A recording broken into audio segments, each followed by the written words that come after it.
Bom dia a todos. Quem fala aqui com o Roberto Aires Moreira. Sou sócio do escritório Aires Ribeiro Advogados. Gostaria de agradecer a presença de todos. É um prazer tê-los aqui conosco em mais um webinar organizado pelo escritório Aires Ribeiro. Antes de mais nada, eu gostaria de convidá-los a se inscrever em nosso canal no LinkedIn, em nosso canal no Facebook, e a consultar, sempre que possível, as novidades em nossa webpage. Bem, nosso escritório, além da organização desses webinars, de outros eventos ao vivo, também tem por costume oferecer diversos outros espécies de conteúdos em nossas redes sociais. Bom, bom dia. Antes de mais nada, eu gostaria de destacar que a presença da meu colega Luiz Meredim. Luiz Felipe participará desta apresentação hoje conosco. Bom dia, Luiz. Bom dia, Gilberto. Agradecendo a oportunidade aqui de participar de mais um webinar pelo escritório. E contamos com a colaboração de todos para encaminhar perguntas via chat, se necessário. E estamos aqui para ter um bate-papo sobre tanto a nova medida provisória quanto a instrução normativa e todos os impactos que elas terão nos contratos intragrupo. Sim. Bom, nosso webinar sobre tributação internacional, revisitando os contratos intragrupo e os contratos de compartilhamento de custos, né? Ele foi preparado tendo em vista as novidades legislativas que tivemos nos últimos meses, né? Por um lado, já víamos desde 2021 aguardando a entrada em vigor das novas do Marco Legal do Câmbio, né? O que se tornou uma realidade agora a partir de 2023. E temos também a medida provisória que trata das novas regras de preço de transferência, né? Bom, nosso evento hoje terá como sumário uma introdução ao tema, seguido de uma breve análise sobre as regras cambiais aplicáveis especificamente aos serviços intragrupo e aos contratos de compartilhamento de custos. Da mesma forma, vamos dar uma pincelada, uma análise geral sobre as novas regras de preço de transferência, o que mudou e, especificamente, o que vamos ter de novo no que se refere aos contratos intragrupo, no que se refere aos contratos de compartilhamento de custos. Na sequência, entraremos na análise, passaremos a análise específica dos serviços intragrupo, o seu tratamento perante as novas regras de preço de transferência e qual seria o tratamento fiscal dessas operações diante do novo desenho, da nova estrutura necessária para os contratos de serviço intragrupo. O mesmo faremos com os contratos de compartilhamento de custos. Bem, por fim, ao final, faremos nossas considerações iniciais. Bem, temos que, no que se refere à política cambial, o Brasil vem, ao longo das últimas décadas, num paulatino e progressivo processo de liberação dos seus fluxos cambiais, né? Vínhamos até a década de 90, com uma excessiva regulação e limitação, fechamento do mercado cambial, né? Todas as saídas de divisa eram controladas, dependiam de autorização, existiam procedimentos tortuosos para operações, né? Ao início dos anos 90, começamos com a liberalização, um objetivo de liberalização maior do comércio, o que culminou nos anos 2000 com a Lei 11.371, que trouxe ali uma flexibilização maior, uma desburocratização do mercado de câmbio e passou a contar com a regulação do mercado de câmbio. Aqui, passamos a ter uma função declaratória, né, da operação de câmbio, mas ela não era uma operação livre, né? Ela dependia da análise do agente de mercado, da instituição financeira habilitada a operar em câmbio, para analisar a documentação, verificar se era uma operação economicamente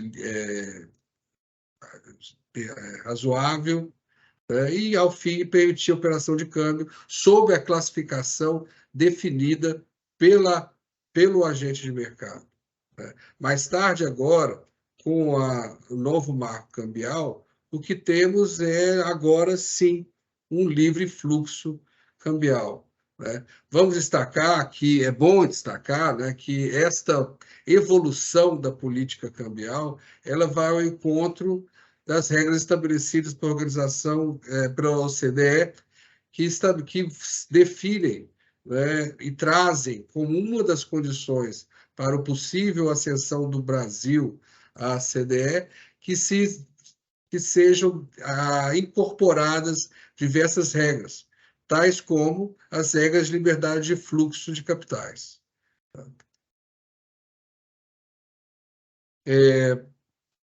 Analisando aqui, por outro lado, temos também a questão da nossa política tributária.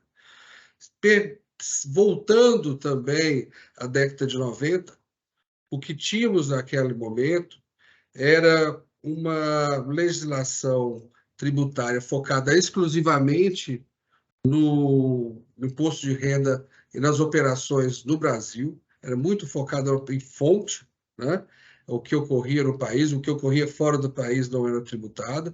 Nós tínhamos tributação das remessas ao exterior apenas, né? No que se refere ao direito tributário internacional, e ali o que se verificou, depois de uma série de análises e verificações, é de que, em razão dessa liberdade do fluxo, né, das operações internacionais não serem tributadas, o que tinham era um excesso de operações visando a transferência de lucros para o exterior, né, o que levou o governo federal a procurar trazer para o arcabouço tributário a tributação da renda mundial, né?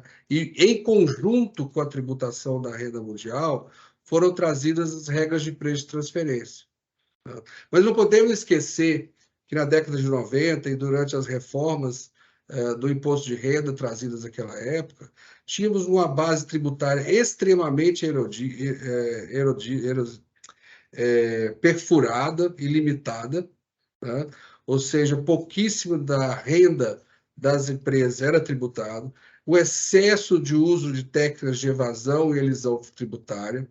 Então, era necessário trazer alguma regra, né? Então, se foi num momento em que as regras de preço e transferência foram trazidas, né, mas não em seu padrão de respeito ao princípio do arm's length, não no padrão estabelecido para como norma internacional, elegendo aqui a praticidade, né, a simplicidade como elemento básico da nossa legislação. As regras de preço de transferência trazidas pela Lei 9.430 trabalham com margens fixas, pouquíssimos ajustes relativos aos comparáveis, né? E limitada operação no que se refere às transações sujeitas aos preços de transferência, né? Nos termos da legislação, nos termos da Lei 9.430, o que tínhamos era exclusivamente a aplicação das regras de transferência sobre mercadorias, serviços e direitos, e com um carve-out bastante relevante, que era a exclusão das operações envolvendo royalties. Pois bem, esse arcabouço, né, o arcabouço existente, esse conjunto de normas existente e a prática aplicável desde a década de 90, permitia ao Brasil ter um certo controle sobre os preços de transferência. Mas, no entanto, isso não representava efetivamente que se estaria evitando a dupla tributação ou a dupla não tributação. Tá? Era um conjunto de regras, um conjunto de fórmulas aplicáveis para o regramento das operações internacionais que permitia dizer que alguma regra existia, mas que não permitia dizer que as operações estariam correndo de acordo com o princípio do arm's length. Isso fazia com que as operações com empresas brasileiras fossem submetidas à dupla tributação, que não houvesse uma correlação entre o que se estabelecia no Brasil como preço comparável com aquilo que se estabelecia no exterior. Consequentemente, existiam diversos choques entre a aplicação das regras brasileiras e as regras internacionais. Isso, inclusive, né, levou a países como os Estados Unidos a estabelecer regras que limitariam, inclusive, a utilização dos créditos fiscais estrangeiros, né, nas operações com países como o Brasil, onde não existia uma relação direta, uma interconexão entre as regras americanas e as regras brasileiras. Bem, somado a isso, ao fato do que o Brasil está em processo de ascensão à OCDE, e outra condição para a ascensão à OCDE seria a adoção das normas de preço de transferência aceitas pela OCDE, tivemos, então, a introdução da medida provisória 1152. Bem, a medida provisória 1152, ela veio ao final do ano, já era algo que era esperado pelo mercado, né? Inicialmente, se seria feito um processo por meio de processo legislativo normal ou por meio de medida provisória, era uma discussão presente no passado, né? ou existente no passado, e que, mais ao final do ano, decidiu-se trazer isso por meio de medida provisória, de forma que viesse um pacote já, vamos dizer assim, pré-estabelecido daquilo que seria aceito internacionalmente. Surpresa nenhuma, né, que essa medida provisória, entre aquelas que foram apresentadas pelo governo Bolsonaro ao termo do seu governo, né, essa foi uma daquelas medidas que tomou sequência no Congresso Nacional. E que, atualmente, o texto já foi, inclusive, né, como eu comentei, por ser algo mais em conformidade com o esperado internacionalmente, com o que vinha sendo negociado, esse texto ele foi aprovado pela Câmara dos Deputados, com pouquíssimos ajustes, né? Ajustes talvez até relacionados com outras questões, né, que não os preços de transferência propriamente dito, os principais ajustes. E agora aguardamos a análise deste texto pelo Senado Federal e, posteriormente, a promulgação dessas normas. Linhas gerais são normas que vêm sendo esperadas como que haverá, sim, né, análise pelo Congresso Nacional. E não é à toa, né, que essa é a razão por conta já preparamos nosso webinar de hoje. Regras que de tão esperadas, né, dificilmente serão alteradas, já nos permite falar aqui com bastante certeza de como será o cenário para aquelas empresas que pretendam se antecipar e utilizar as novas regras ainda em 2023 e como será o cenário a partir de 2024. Bem, falando um pouco agora sobre o marco cambial, o que nós podemos ver é que essas regras, né, com a flexibilização do câmbio, a livre entrada e saída de fluxos de moeda, o que temos é uma modernização e uma simplificação das normas de câmbio. O mais interessante aqui, né, e no que se refere especificamente ao objeto de hoje, é ter em mente que a pessoa que pratica as operações de mercado, do mercado de câmbio hoje é aquela responsável pela classificação da finalidade da operação, sendo que a instituição financeira opera, neste momento, apenas como um ente indicado para prestar orientação e o suporte necessário à pessoa envolvida na operação de câmbio. Aqui, vamos voltar a esse ponto mais tarde em nossa apresentação, é algo bastante relevante quando estamos falando em termos de planejamento tributário, em termos de documentação de operações, né, uma vez que cabe ao contribuinte, né, a pessoa operando no câmbio agora, classificar a operação. Da mesma forma, existia uma limitação muito grande no passado, no que se refere à implementação de planejamentos tributários, no que se refere à implementação dos contratos de compartilhamento de custos, por exemplo, que é no que se refere à retenção do imposto de renda na fonte.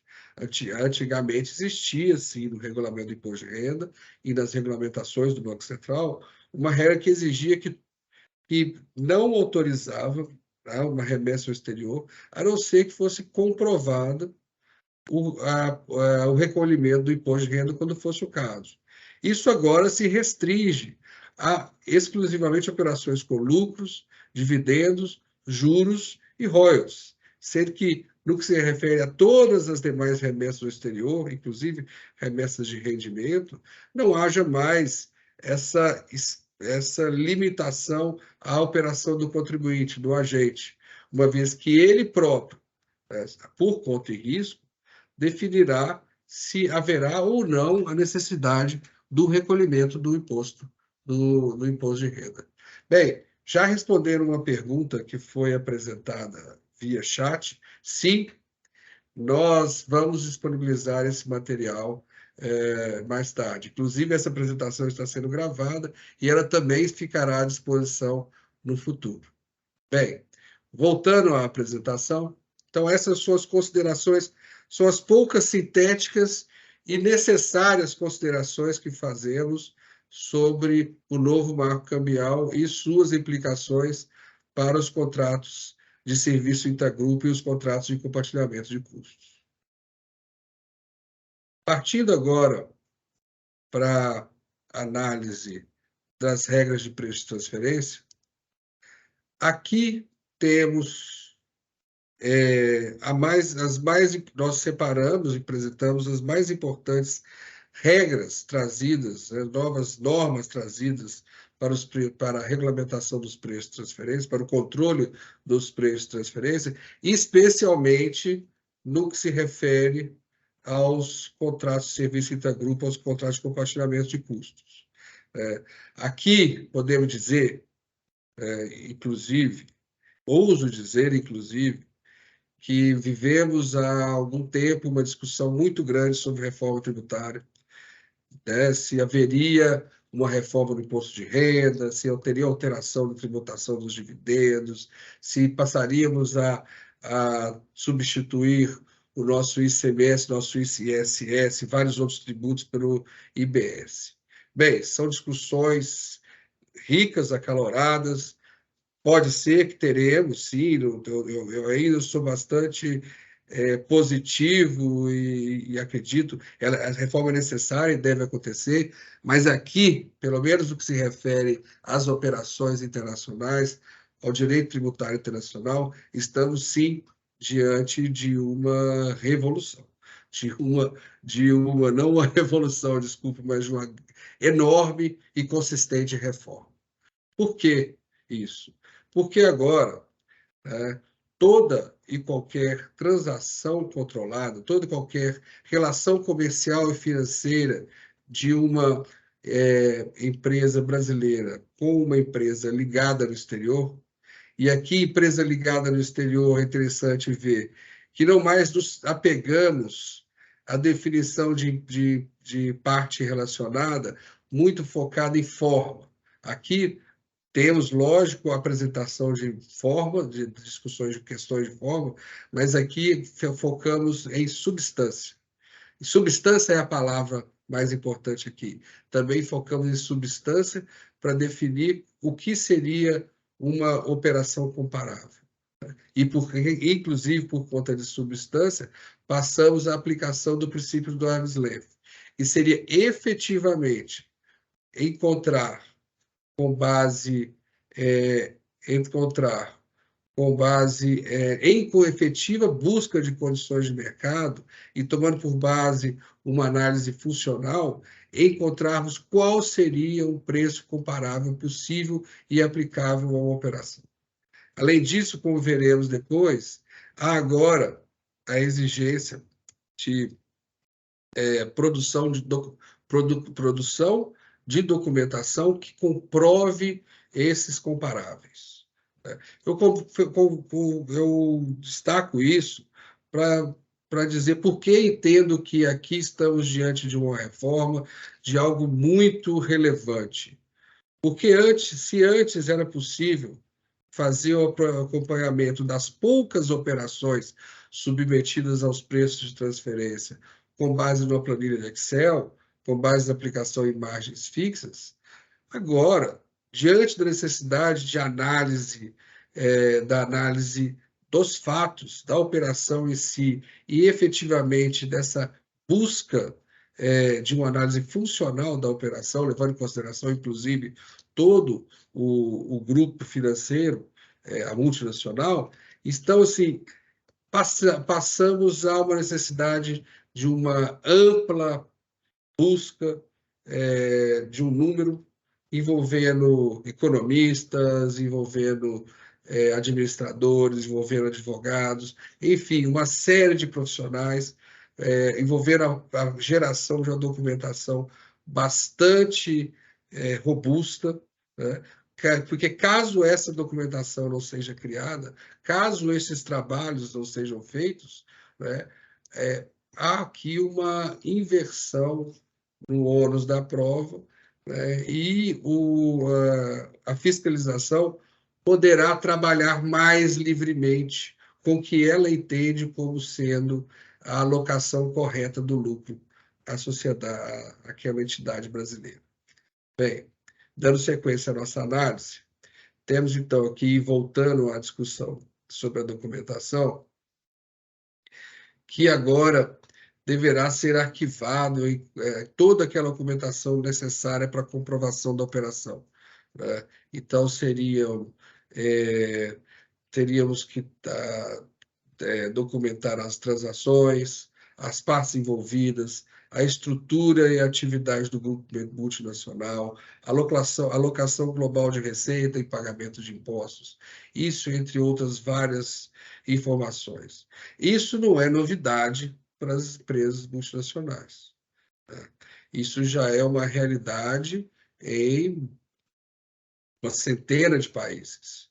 O fato é que agora o Brasil entra também nesse jogo, dessa análise, dessa necessidade de arquivamento de documentação. E, como eu disse, caso essa documentação não seja robusta, caso se a documentação não seja considerada imprestável para o objetivo da norma, né, então haverá uma maior liberdade para o fisco para alocar os lucros para fixar os comparáveis, que é um risco muito grande. Então, é uma exigência muito grande que passa a ser apresentada a partir de hoje e que, ou para aquelas poucas empresas, para aquelas empresas que resolvam iniciar no controle dos preços de transferência efetivos a partir de 2023 e para aquelas que estarão submetidas a partir de 2024, será mais um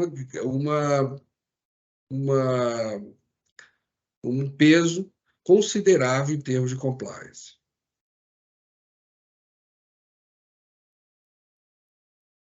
Bom, ponto interessante aqui os estudos de preço de transferência, as informações relativas aos preços de transferência que sejam obtidos, de acordo com a legislação, terão que ser apresentados ao fisco. Muito possivelmente seriam parte da SF, né, seriam turbinar a SF no que se refere à apresentação das operações, ou talvez uma nova obrigação acessória independente, né? O fato é que teremos multas pelo atraso na entrega da declaração, multas pela apresentação de informações incorretas ou incompletas, né?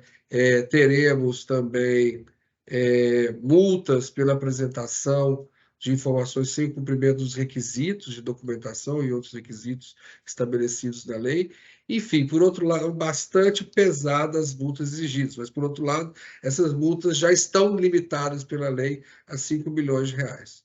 No entanto, é interessante destacar que, uma vez que o objetivo, que essas normas são tão complexas e o objetivo é trazer uma melhor relação entre o contribuinte e o fisco, essas multas acabam sendo relevadas para os casos onde sejam meios formais ou onde seja possível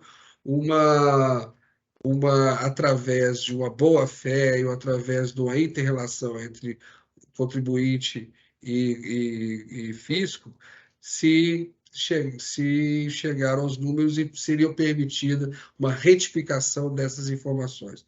Isso é bastante interessante e louvável. Da mesma forma, o que já existia anteriormente na legislação brasileira, há a possibilidade da utilização dos safe harbors.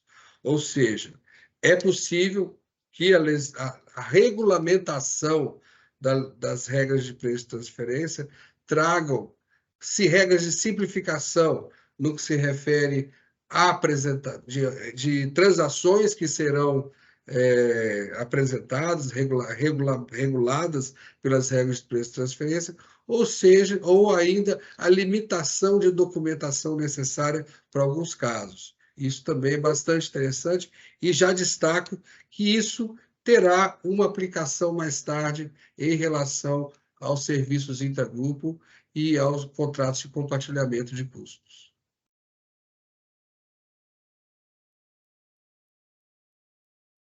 Bem, apenas sumarizando o que discutimos até aqui, o que temos aqui agora é uma ampla, né, quando a gente fala então de relações comerciais e financeiras, são operações comutativas entre empresas, né, ou operações em que haja fluxos financeiros entre empresas, englobarão agora mercadorias, serviços, direitos, propriedade intelectual, operações financeiras, garantias oferecidas, a gestão centralizada da tesouraria, os contratos de seguro e muitas outras operações. E aquelas que nós vamos discutir efetivamente hoje serão aquelas relativas aos serviços intragrupo e aos contratos de compartilhamento de custos. Aqui temos uma questão muito interessante. Uma vez que as regras de preço de transferência passarão a definir quando será necessária uma adição, né? Quando será necessário negar uma dedutibilidade, né? Como serão todos os ajustes necessários na apuração do imposto de renda, aqui temos que algumas regras passam a ser desnecessárias no nosso ordenamento jurídico. E eu me refiro aqui agora às regras de dedutibilidade das operações envolvendo royalties, né? Estamos aqui nas operações, principalmente nas operações envolvendo marcas e patentes e contratos de transferência de tecnologia. Anteriormente, além de termos uma limitação geral de dedutibilidade de 5% da receita líquida da empresa brasileira que utiliza a propriedade intelectual estrangeira, e que ainda estavam submetidos a uma revisão pelo INPI, ao registro do contrato do INPI para fins de dedutibilidade, agora não mais. Agora, todas aquelas, não apenas as regras de dedutibilidade quantitativa, quanto aquelas regras de dedutibilidade que impediam a dedutibilidade do pagamento de royalties de uma filial brasileira de empresa estrangeira, quanto às regras que permitiam a dedutibilidade do pagamento de royalties a sócios. Essas regras todas caem por terra e agora estamos diante apenas e exclusivamente do cumprimento das regras de preço de transferência. Isso é bastante louvável, isso é muito importante para restringir as barreiras ao comércio internacional até então existentes no país. As restrições impostas à propriedade intelectual estrangeira, além de não encontrarem guarida nas regras internacionais, às vezes até iriam ao encontro de obrigações assumidas pelo país perante organizações internacionais. A exemplo disso, destaco o acordo TRIPS, no âmbito da Organização Mundial do Comércio, que lá estabelecia uma série de restrições para a discriminação contra a tecnologia estrangeira. Bem, esses comentários iniciais, né, são para apresentação aqui do arcabouço legislativo, né, das normas pré-existentes e as normas agora em implementação no que se refere às regras cambiais e às regras de preço de transferência. Elas servem para pontuar a nossa análise e, a partir daqui, passaremos a analisar os contratos de serviço intergrupo e os contratos de compartilhamento de custos. Destaco que o objetivo final, o objetivo maior da nossa apresentação é podermos, ao final, fazermos o seguinte questionamento e poder responder o seguinte questionamento.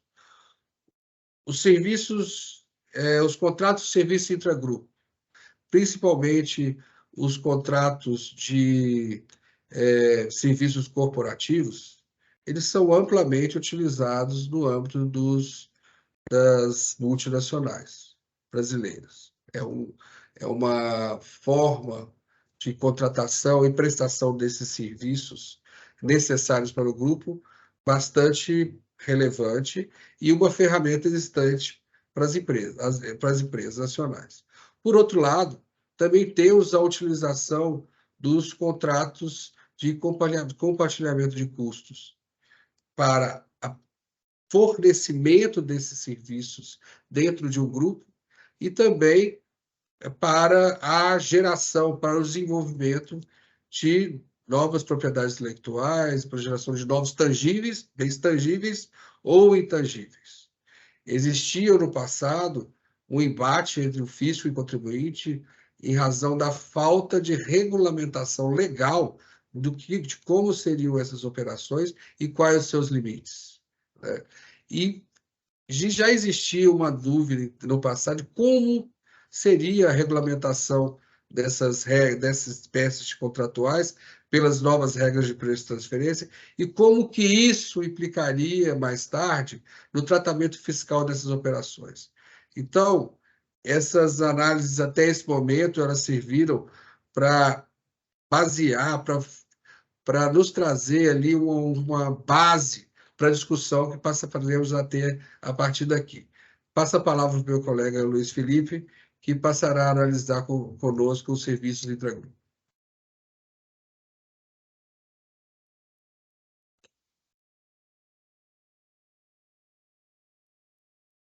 Gente, fazendo uma breve introdução, tenho certeza que todo mundo está bem ciente do que são os contratos intragrupo, mas aqui a gente está falando de um conglomerado internacional que centraliza atividades em uma entidade centralizadora, a fins de evitar despesas ou melhorar algum tipo de serviço. Eventualmente, a gente tem uma unidade que exerce a atividade de contabilidade de uma maneira mais razoável.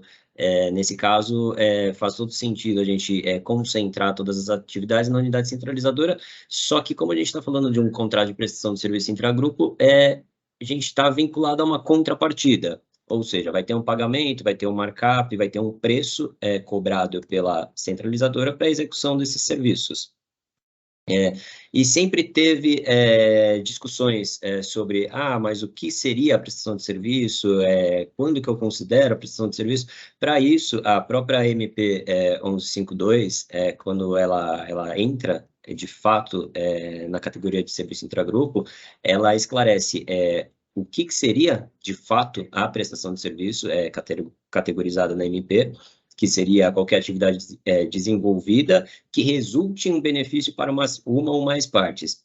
Nesse sentido, para não deixar um critério abrangente, a própria MP ela vai lá e diz o que significa resulte em benefícios, que é quando você proporciona uma expectativa razoável de valor econômico ou comercial para outra parte. Ou seja, eu tenho que ter um resultado financeiro, eu tenho que ter um ganho para ser considerado o serviço. Nesse caso, o que muita gente comentou e o que seria mais viável seria a gente pensar, eventualmente, em um safe harbor para quando nós estivermos falando de serviço de baixo valor agregado. Os próprios guidelines da OCDE, eles trazem esse conceito, mas até então, apesar da menção sobre safe harbors na própria MP, ela não trouxe nada vinculado ao contrato de serviço intragrupo, necessariamente, mas a gente fica na expectativa que, de fato, quando sair essa a regulamentação em que pese já haver uma instrução normativa vinculada à medida provisória, essa primeira instrução normativa ela trouxe muito mais conceitos de como antecipar o cálculo do que entrou no mérito do cálculo em si. Nesse sentido, fica essa lacuna, que eventualmente será preenchida pelas autoridades fiscais, mas no momento a gente tem a prestação de serviço global sendo analisada pela medida provisória. Uma vez que a gente está falando do serviço intragrupo prestado entre companhias, ele será considerado como se fosse uma importação de serviço normal. Como a gente está tratando sobre importação de serviço... Até, Luiz, você me permite interromper? Claro. Até colocar o seguinte ponto. Não que as regras de preço de transferência atuais em vigor não previssem, não tratassem dos serviços intragrupo. No entanto, primeiro, era uma referência a serviços sem maiores detalhes na legislação em vigor. Não há uma disposição específica relativa aos serviços intragrupo. Como já destacamos, esses serviços intragrupo, eles são geralmente de baixo valor agregado, eles envolvem o back-office, eles não envolvem a atividade fim da empresa. Consequentemente, no nosso regulamento, estava submetido ali estavam dentro das margens fixas estabelecidas, quando eu estava falando tanto de importação, falando para importação, estava dentro das margens mínimas estabelecidas para exportação, né? Então, assim, muitas vezes em que pese haver, né, está compreendida sobre o bojo da análise, os serviços intragrupo, eles não eram efetivamente fiscalizados, não havia um efetivo controle dos preços de transferência sobre o serviço intragrupo, né? E o que nós temos é que é uma prática interessante e mais simples de oferecimento dos serviços corporativos necessários, uma vez, como bem colocado pelo Luiz, o que temos é uma relação de prestação de serviço com cobrança de um preço, né, onde eu tenho não apenas ressarcimento de custos, mas que, inclusive, eu tenho cobrança de juro, uma parcela de lucro, né, em relação a esse preço, e que fica, então, muito mais uma discussão, ficava e continua muito presente aqui, muito mais uma discussão sobre a retributividade, ou seja, aquele preço, aquele serviço, ele efetivamente beneficia a entidade brasileira, né? Há efetivamente a prestação de serviço, porque também existe abuso, né? E é necessária documentação para demonstrar que aquele benefício existe, que aquela contraprestação ela é justa, né? Isso já era necessário, e agora isso se torna muito mais presente e necessário no que se refere à documentação. Por outro lado, como bem colocado pelo Luiz, e como tem aqui mostrado no slide, nós temos o Safe Harbor para o serviço de baixo valor adicionado. Qual é o sentido de ficar controlando e exigindo documentação de algo que tem uma relevância tão pequena no que se refere aos valores envolvidos no comércio internacional, né? Então, é só esses comentários, desculpa aqui a interrupção, vamos em frente. Não, maravilha, exatamente, e uma vez que a gente está tratando de contratação de serviço, de eventual importação de serviço, a gente necessariamente cai na tributação, porque quando a gente está falando de guidelines, quando a gente está falando da MP 1152, a gente está falando necessariamente de imposto de renda, só que o que pesa bastante na contratação de serviço acabam sendo os indiretos, e os indiretos eles têm legislação específica, em que pese, conforme veremos mais para frente, a própria Receita Federal ela acaba importando diversos conceitos dos guidelines da OCDE, conceitos internacionais para tentar manter uma tributação na fonte. Não concordo com esse ponto, porque eu acho que a gente está falando de pera e banana. Eu acho que quando a gente está falando de fato de transfer pricing, a gente tem que analisar a medida provisória. Quando a gente está falando de retido na fonte aqui, quando seja PIS/COFINS importação, seja ISS, a gente tem que olhar a legislação interna e o que diz cada uma delas. Nesse sentido, a contratação de um serviço intragrupo, a importação de um serviço intragrupo, ela acaba sendo bem onerosa para o contribuinte, porque a gente acaba tendo que pagar imposto de renda, eventualmente CID, PIS/COFINS, ISS, e eventualmente o IOF também, quando a gente tem a remessa, em que pese existirem teses que você pode afastar o imposto de renda, porque o imposto de renda, eventualmente, quando a gente está tratando com um país que tenha acordo para evitar a dupla tributação com o Brasil, a gente pode tentar descaracterizar esse serviço para jogar no artigo 7º da Convenção Modelo da OCDE, que seria no lucro das empresas. Nesse caso, o lucro é sempre no local onde eu estou realizando o pagamento. Então, a empresa está prestando serviço na França, o lucro vai ser tributado na França, não vai ser no Brasil. Então, existe essa possibilidade. O PIS/COFINS também tem uma tese embrionária que vem ganhando força nos tribunais, desconsiderando a base de cálculo do PIS/COFINS importação de serviço, uma vez que a própria legislação ela prevê como base de cálculo o valor aduaneiro. Então, muita gente discute que o valor aduaneiro não se aplica para serviços, logo é inconstitucional essa exigência. Então, a gente tem uma tributação pesada, algumas teses para tentar reduzir essa tributação pesada, mas fato é que a Receita Federal ela costuma cobrar todos esses tributos quando a gente está falando de prestação de serviço intragrupo. Por conta disso, que surge a oportunidade do contrato de compartilhamento de custos. Então, voltando um pouquinho novamente, a gente comentando aqui uma recente, não tão recente, já algo em torno de 6 meses, um ano, a decisão do Supremo Tribunal Federal sobre a tributação da importação de serviços. Existia uma linha jurisprudencial bastante forte, inclusive no Tribunal de Justiça de São Paulo, no sentido da territorialidade do ISS. Aliás, esse arraigamento aí da territorialidade do ISS também é presente no STJ, que no que se refere à exportação de serviço hoje, não tem nada a ver com a nossa apresentação, com a nossa discussão, no que se refere a essa questão aqui de carga tributária na importação de serviços corporativos, né? Mas deveria haver, aliás, no STJ hoje, a posição do STJ é no sentido de que apenas os serviços não efetivados no território nacional são considerados exportação de serviços.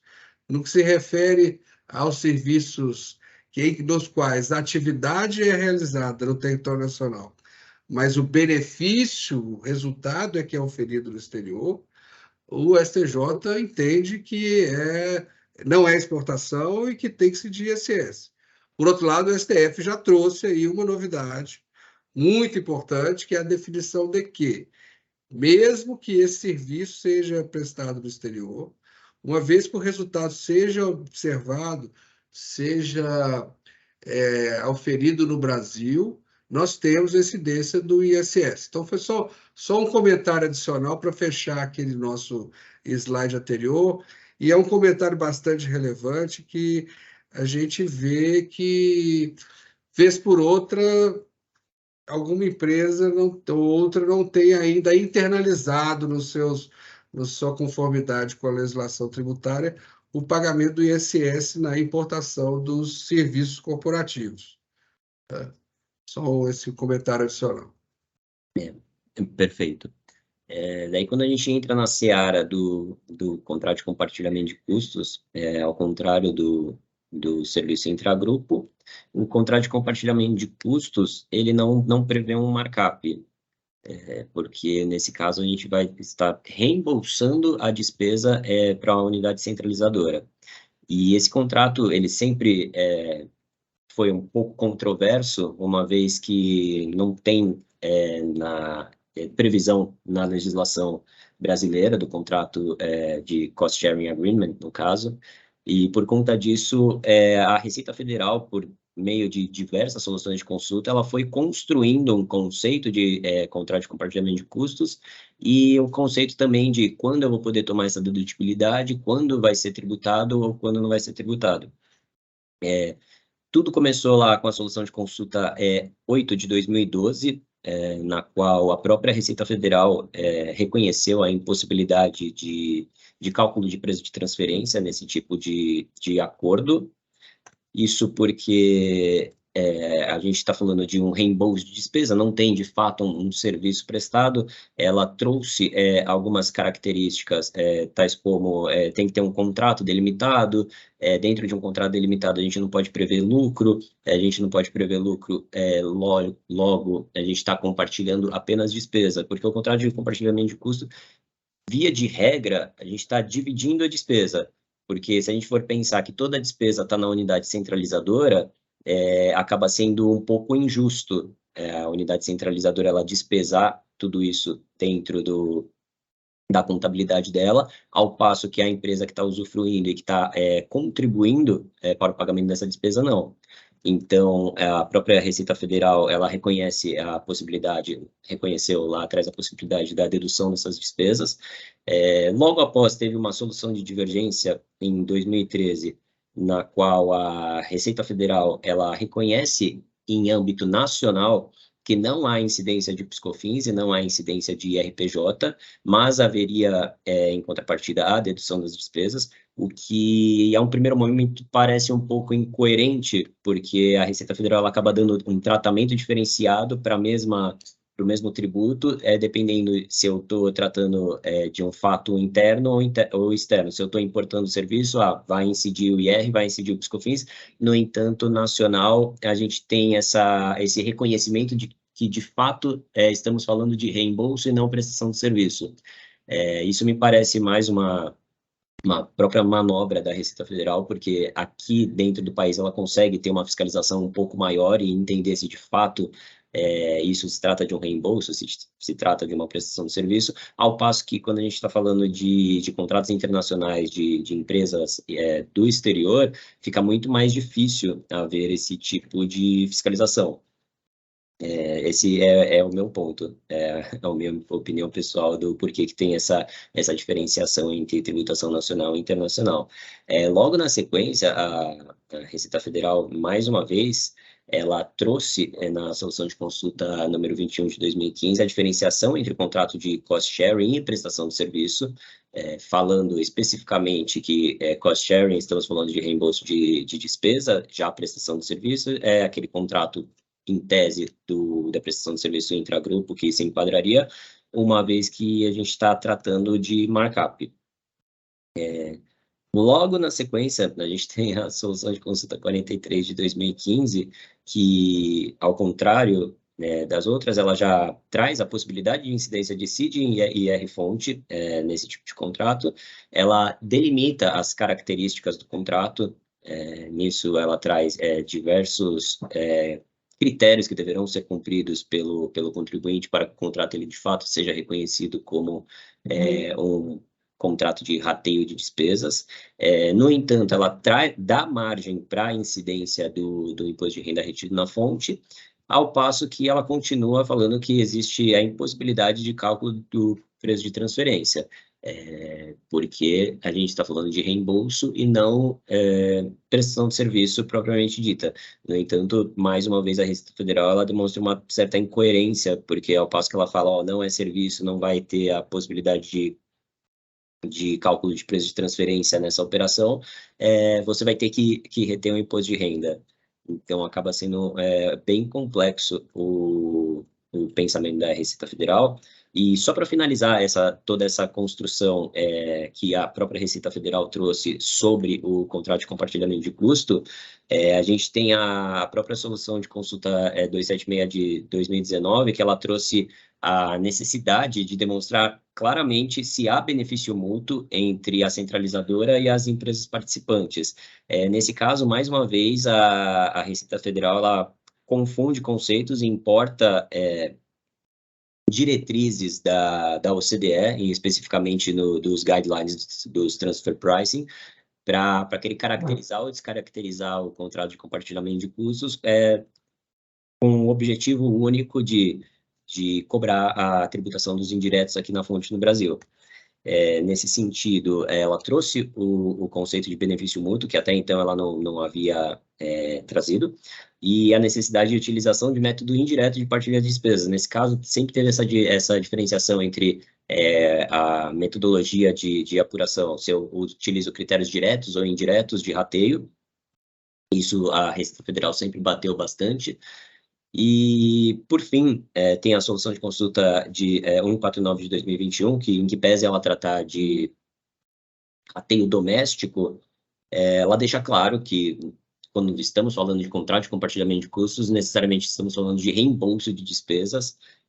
Então, ela fala que são meros reembolsos dos valores recebidos. Então, com isso, o que eu quis trazer para vocês é que contrato de compartilhamento de custos é um contrato atípico, ele não tem previsão na legislação brasileira, toda a parte de tributação, ela foi sendo incorporada ao longo do tempo pela Receita Federal, que ora permitia o afastamento dos tributos, ora não permitia, sempre criando empecilhos e trazendo novos conceitos, importando conceitos e confundindo o contribuinte, porque nesse caso, o que a gente tem que ter em mente, e é o que eu falei anteriormente, que, ok, nós temos os guidelines de transfer pricing, hoje em dia esses guidelines eles foram internalizados pela medida provisória 1152, mas a gente não pode confundir conceitos de preço de transferência com tributação interna. A gente não pode importar um conceito dos guidelines lá do transfer pricing para definir se vai ter ou não a incidência de CID,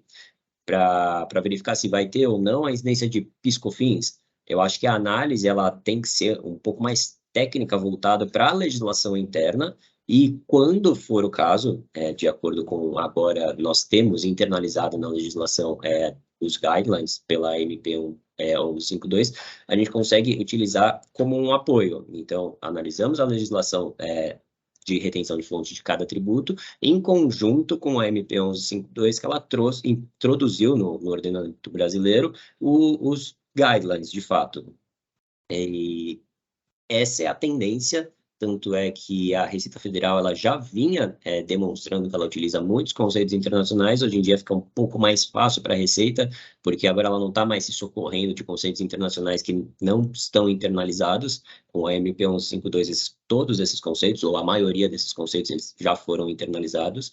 Então, tem um cenário no qual a Receita Federal ela pode, de fato, construir um raciocínio um pouco mais lógico, um pouco mais amplo, e trazer, de fato, um pouco mais de segurança jurídica para o contribuinte, porque o contrato de compartilhamento de despesas, ele sempre teve essa margem do, ok, eu tenho meu contrato, mas a Receita Federal ela vai aceitar, porque a Receita Federal, eventualmente, ela critica um critério, depois ela critica outro, ela cobra a retenção em alguns casos, ela não cobra a retenção em outros.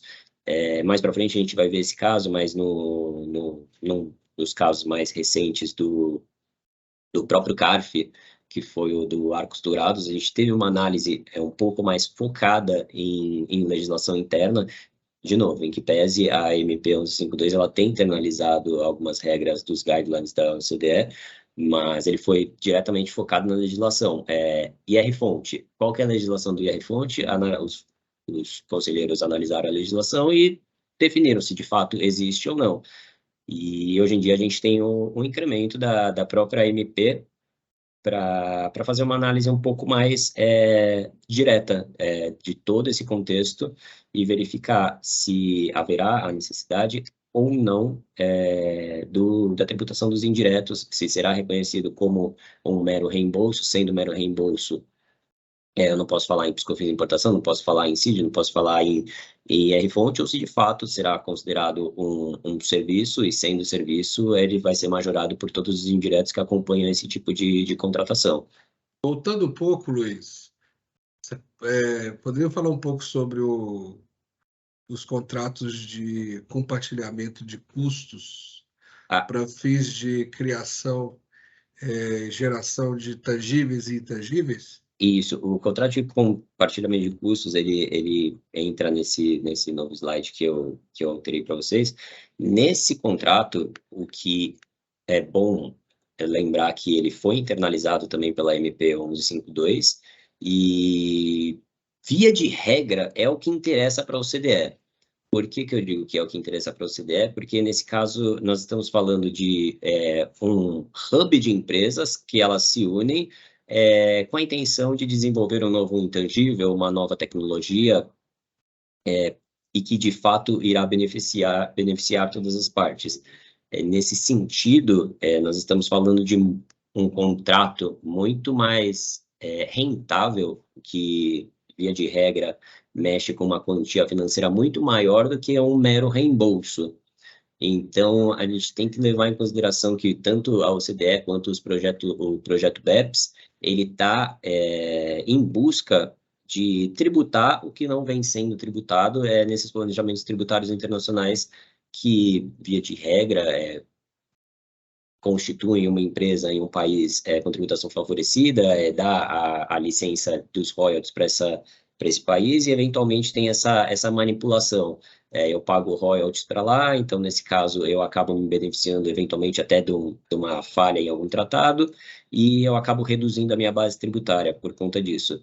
E é isso que a OCDE ela quer acabar com esse tipo de planejamento, e isso envolve diretamente o contrato de compartilhamento de custo, porque quando a gente está falando de contrato de compartilhamento de custo, a gente está falando de desenvolvimento de intangível, algo muito caro e que eventualmente é manipulável, porque como eu tenho diversas empresas, eu posso colocar uma empresa em um local específico, e tendo essa empresa nesse local privilegiado, eu concentro uma grande parte do custo nela e, eventualmente, uma vez que grande parte do custo foi centralizado nessa empresa, o direito sobre a propriedade do bem que foi desenvolvido, ele acaba sendo majoritariamente dessa empresa. Se eu puder complementar, né, Luiz? Claro.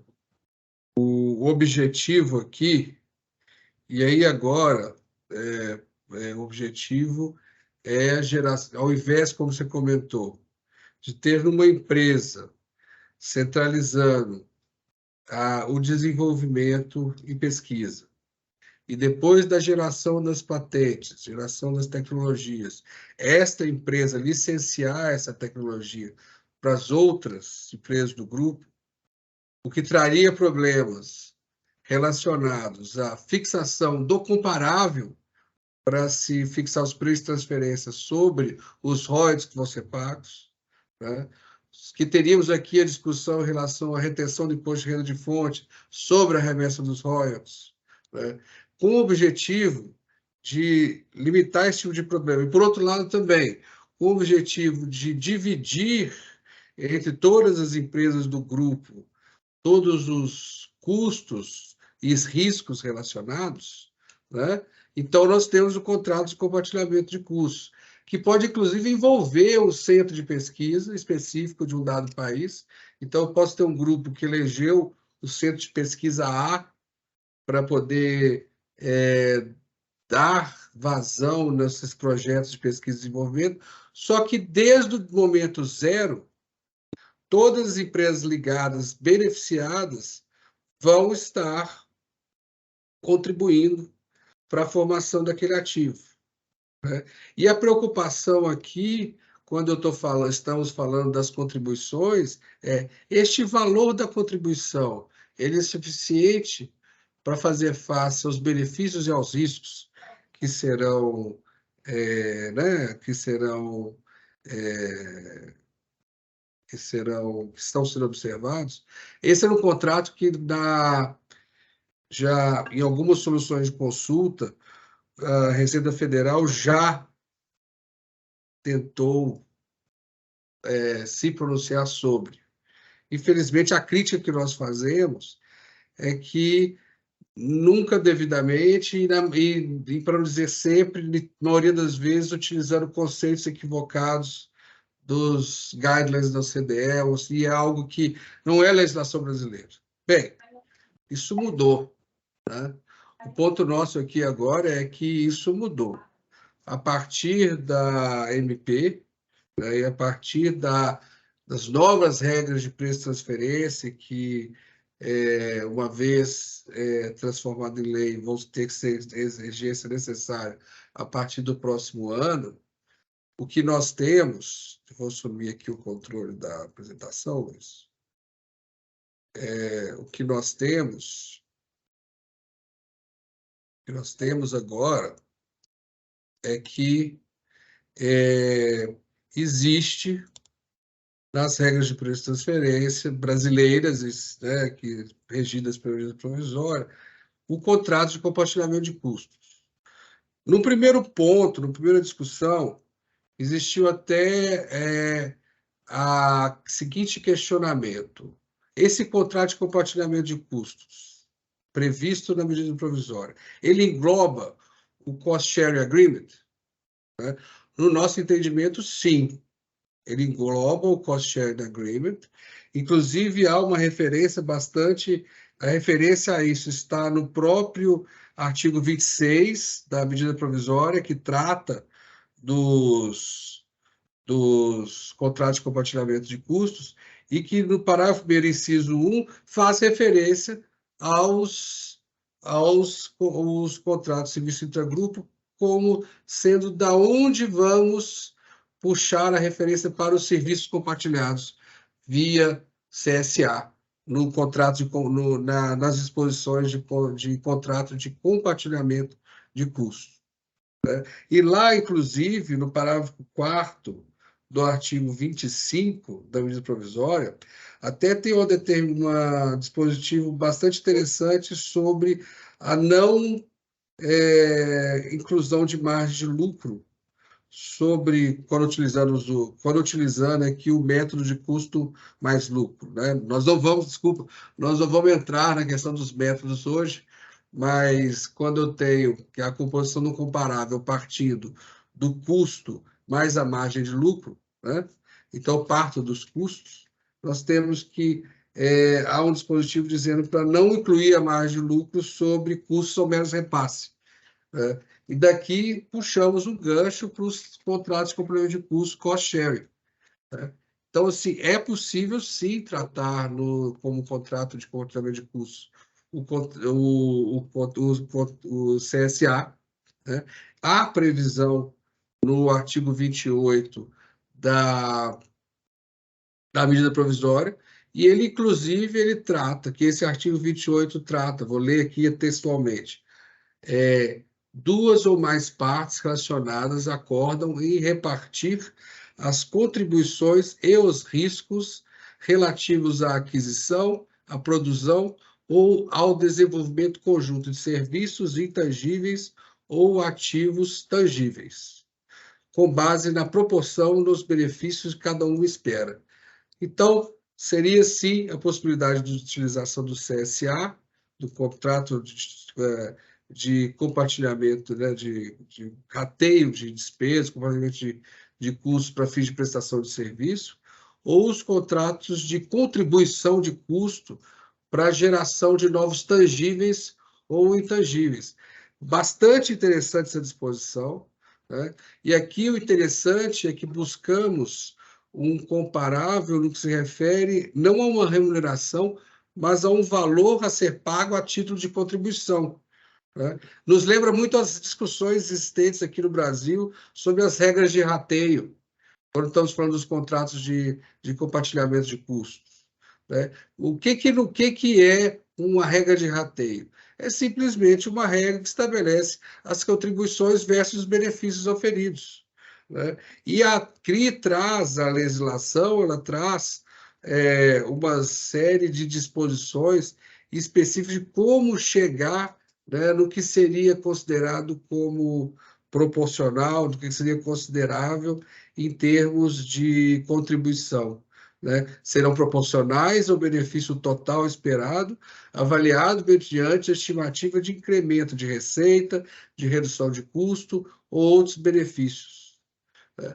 Então, assim, veio a calhar, complementa até as regras, vai servir, inclusive, creio eu, como uma forma de melhorar até os rateios, os contratos de rateio internos, domésticos. Essa legislação de preço de transferência, ela só se aplica aos contratos ou relações internacionais. Entretanto, este é o tipo, esses dispositivos aqui não existem na nossa legislação, no direito civil, lá o contrato, uma tipificação dos contratos de rateio, dos contratos de complemento de custo, do contrato de contribuição de custo. Não tem, mas a gente tem uma regulamentação tributária que vai trazer, que traz para nós aí muito mais certeza na relação com o fisco a partir de então, né? Voltando aqui agora, então, temos aqui mais uma fase.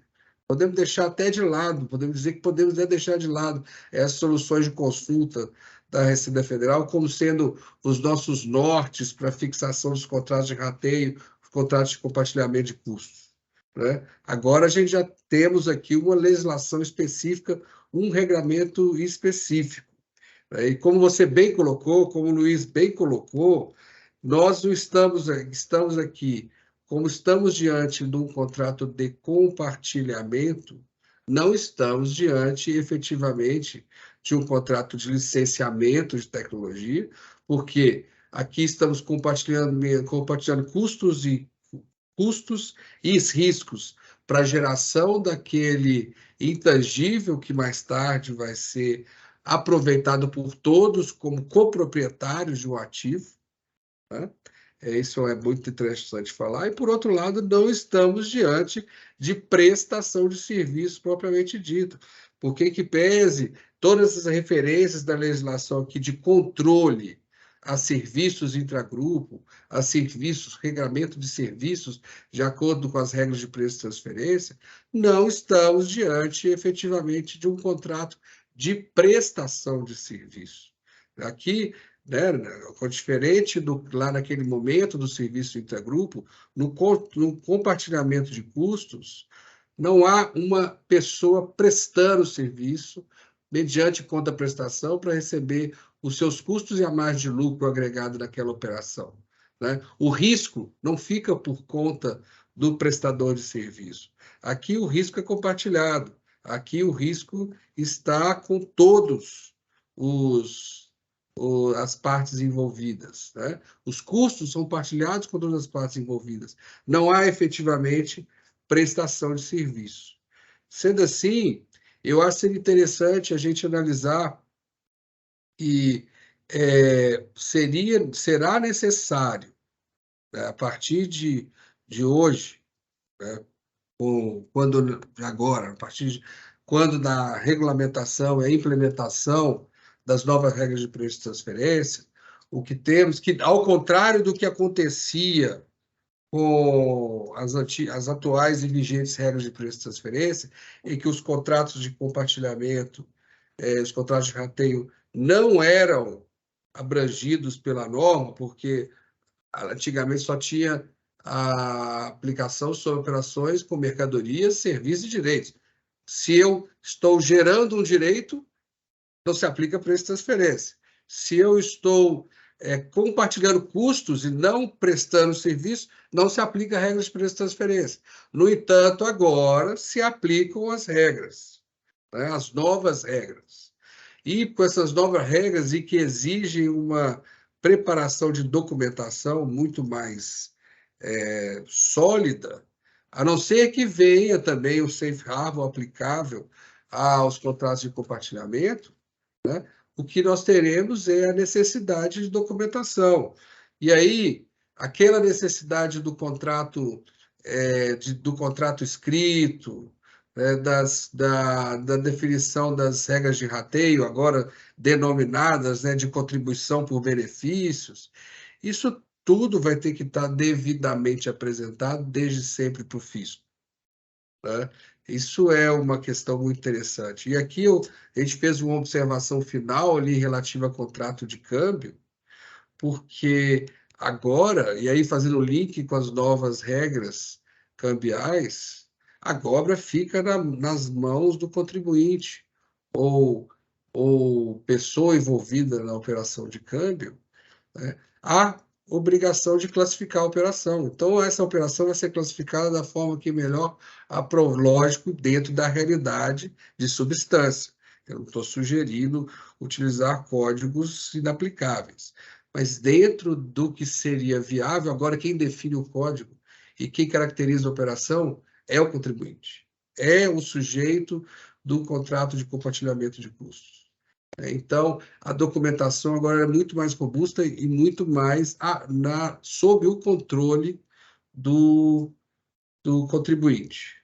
E, da mesma forma, quando a gente fala aqui agora de retenção de impostos, né, aquela discussão sempre existente, poxa, eu tenho aqui um contrato de compartilhamento de custos, não há rendimento, não há renda, é simplesmente recuperação de custos, tenho que ter a retenção de imposto de renda de fonte, não tenho que ter a retenção de imposto de renda de fonte. Bem, agora isso é algo que está sob o controle também do contribuinte, né? Assumir o risco face ao seu planejamento tributário agora está sob o controle do contribuinte. Antes era uma queda de braço com a instituição financeira responsável pelo câmbio, né? Às vezes se aceitava, às vezes não, às vezes entrava com mandado de segurança, às vezes existia uma solução de consulta favorável, né? Então, isso hoje, temos, então, ao frigir dos ovos, um dever de documentação, um dever de conformidade muito mais pesado, mas, por outro lado, se a substância assim o apresenta, está sob o controle do contribuinte a definição da tributação. Bom, nesse particular, e aqui fazendo agora uma comparação com o que temos com os contratos de serviços intragrupo, entendemos nós que nada mudou em relação à interpretação tributária dos contratos de compartilhamento de custos e nada mudou em relação à interpretação tributária dos contratos de serviço intragrupo. Deixando de lado as regras de preço de transferência, o que temos é que a carga fiscal aplicável continua sendo a mesma, né? E devemos destacar que o fisco federal entendemos que manterá as soluções de consulta na mesma linha, de que, em que pese ser um contrato de compartilhamento de custos, como a atividade final que beneficia aquilo que traz benefício para o contribuinte brasileiro é um resultado equivalente a um serviço que seria tributado por serviço. Um absurdo. Entendemos que essa solução de consulta, essa posição do fisco, ela é absurda. No entanto, é o que está presente nas soluções de consulta que o Luiz nos apresentou mais cedo, né? Bom, esses são os comentários que tinha sobre a carga tributária aplicável. Luiz, o que você acha de falar um pouco agora sobre a jurisprudência que temos sobre os casos? Eu acho ótimo. A gente tem uma jurisprudência até que robusta sobre esses casos. Via de regra, eu vou começar do fim, que seria o caso Arcos Dourados, que é aquele que eu comentei um pouco antes, porque esse caso ele foi decidido em Câmara Baixa, está pendente de julgamento na Câmara Superior, e o que é interessante desse julgado, e que a gente tem que levar em consideração, é que ele foi um julgado extremamente técnico, ele fugiu de conceitos internacionais e ele focou 100% na legislação interna de retenção na fonte. Então, nesse caso, se havia ou não IR-fonte, ele foi na legislação e deu a decisão com base nisso. Em que pese ter sido uma decisão desfavorável para o contribuinte, demonstra que o tribunal, Luiz, principalmente o desculpa. CARF, Você poderia subir o controle da apresentação e você mesmo indicar o caso? aqui, vocês estão visualizando? Sim. Então, voltando, esse julgado do CARF ele foi bem técnico, e ele afastou ele foi praticamente ao contrário da posição da Receita Federal, mas dando uma decisão desfavorável para o contribuinte, porque o embasamento da Receita Federal ele sempre foi conceitos internacionais, estou falando de benefício mútuo, estou falando de guidelines do transfer pricing, que eu estou puxando para tentar manter uma tributação aqui no Brasil. O CARF ele ignorou todos esses conceitos internacionais, focou na legislação interna e mesmo assim ele chegou na conclusão de que deveria ser tributável. A gente tem algumas outras soluções de consulta também. Nesse caso da Gama Saúde, salvo engano, nós estamos falando de reembolso Esse é nacional. um caso disso, é o contrato de Isso, rateio ele é nacional. nacional, mas a gente parte da premissa de que, ora, se dentro do país, se eu tenho um contrato de cost sharing e a própria Receita Federal, estendida no CARF, eles entendem que a gente está falando de reembolso, por que que muda a chave quando estamos falando de contrato de compartilhamento de despesas internacionais? Não faz muito sentido você falar que incide PiscoFins num contrato de cost sharing nacional, porque a gente está falando de reembolso e que vai incidir esse tributo que não incide no Brasil quando a gente está falando de cross-border, fora do país. E, nesse sentido, eu acho que é um bom argumento para o contribuinte, uma decisão que seja de âmbito nacional, para mostrar esse anacronismo da Receita Federal, que eventualmente fala, ó, eu vou considerar como serviço, eu não vou considerar como serviço dentro do país, mas fora do país eu vou considerar como serviço. Não faz muito sentido esse tipo de argumentação, porque a natureza é de reembolso, a natureza é de compartilhamento de despesas. Eu não estou contratando um serviço, eu não vou ter um markup. Se eu não tenho markup, eu não tenho uma contrapartida financeira, eu só estou meramente devolvendo para a empresa centralizadora o que é dela. E esse fato eu acho que é importante. A gente tem também um julgado do STJ, ele é um pouco mais antigo, mas que ele vai nessa mesma linha, que teve uma perícia judicial que demonstrou que não houve ganho sobre o reembolso efetuado. Ou seja, quando estamos falando meramente de reembolso, a gente não fala de PiscoFins, a gente não está falando de receita, a gente não está falando de prestação de serviço, a gente não está falando de ISS, a gente não está falando de remessa de serviço, então a gente também não está falando necessariamente de imposto de renda.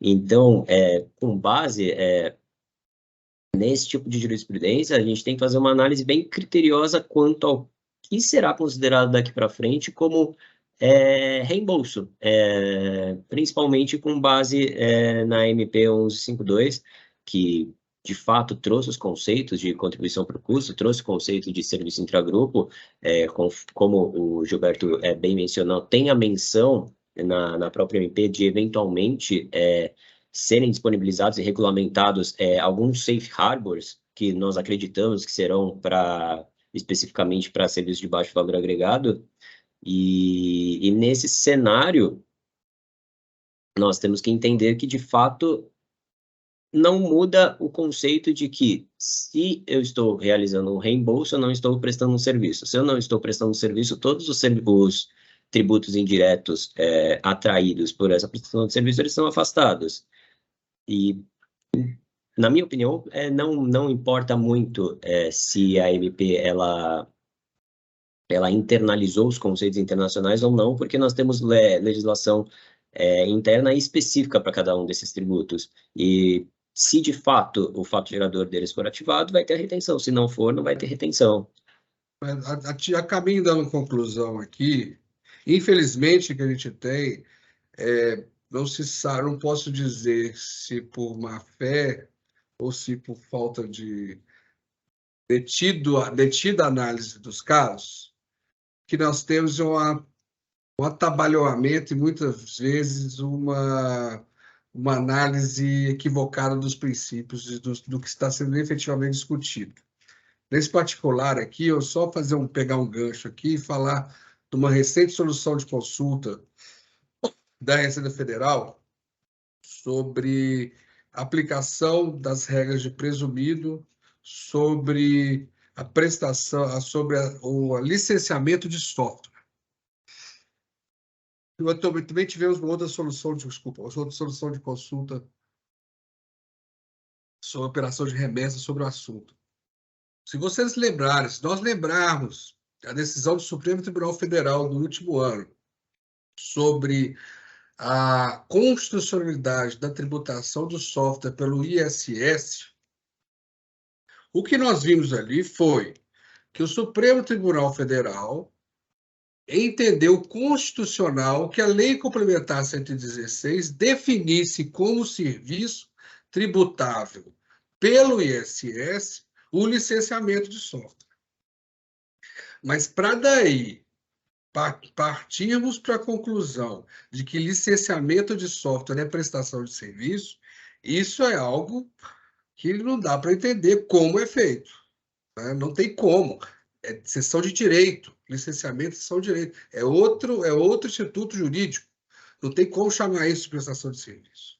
Então, por isso é que nós estamos aqui, e é a conclusão do nosso trabalho, assim, louvável a medida provisória. Estamos aqui dando um salto em relação à internacionalização do Brasil, porque não fazia, assim, como eu comentei, naquele primeiro momento, lá em 96, fazia sentido eleger a simplicidade como o principal elemento da legislação. Imagina, naquele momento do país, trazermos que não havia tanta relação de conformidade. Compliance, conformidade não era algo tido como muito necessário naquele momento. Hoje, compliance, conformidade com a legislação, o Brasil hoje está anos-luz à frente de outros países no que se refere à digitalização das obrigações acessórias. Não sei se por bem ou por mal, mas estamos anos à luz em termos de tecnologia, em termos de como que hoje o contribuinte ele se desnuda perante o fisco. Hoje até a pessoa física, estamos agora na fase da declaração de imposto de renda da pessoa física, você pode entrar no ECAC e você simplesmente dá um ok na sua declaração de imposto de renda. O fisco sabe mais que você sobre sua própria vida. Né?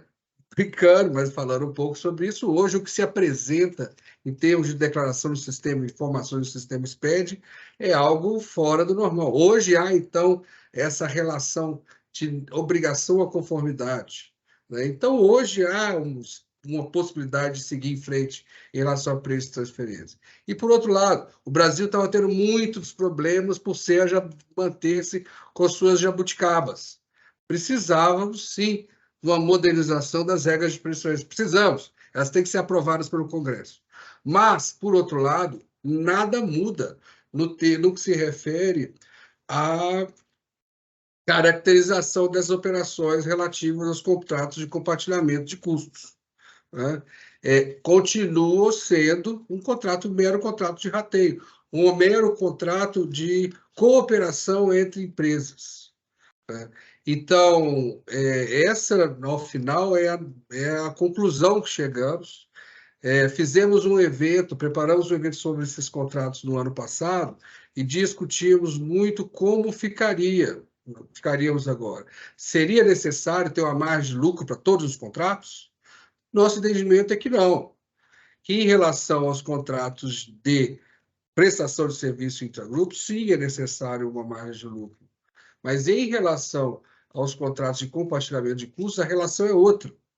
Não necessariamente não há necessidade de lucro, o que há necessidade que esse acordo entre empresas, que haja um rateio, que haja uma definição de contribuições que seja arm's length, que seja um acordo de ajuste de contribuições que qualquer empresa com esse objetivo comum faria. Esse é o ponto final. Bom, nós estamos 11h25, nós temos um número enorme aqui de questões que nos foram apresentadas no chat. Ficaria muito difícil de nós respondermos a elas. No entanto, nos colocamos à disposição para responder essas perguntas. Por favor, puderem reencaminhá-las por e-mail, a gente pode responder, a gente vai responder essas perguntas.